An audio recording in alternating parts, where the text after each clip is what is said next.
तेरी ओट सहारा तेरा,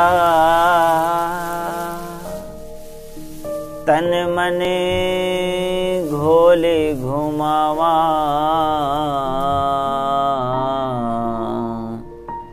कह अवतार तेरे ही दाता,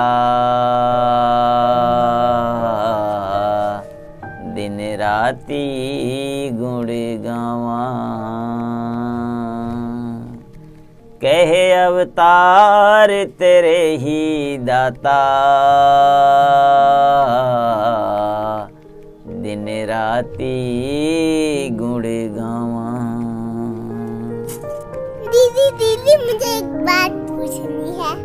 पूछ बच्ची, क्या पूछना है? दीदी दीदी इस संसार में सबसे कौन बड़ा? सबसे इस संसार में मंदिर बड़ा। मंदिर बड़ा तो धरती पर क्यों पड़ा? तो फिर धरती बड़ी। अगर धरती बड़ी तो शेषनाग के फन पर क्यों पड़ी? अरे बाबा, तो शेषनाग बड़ा।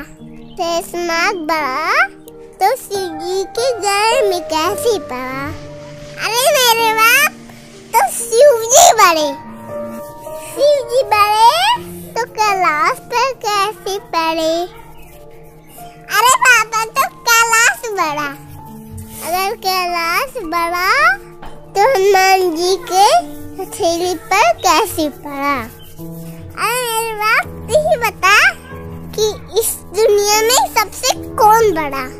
इस दुनिया में सबसे वो बड़ा 2-3 बोतल शराब पीने के बाद भी अपने पैर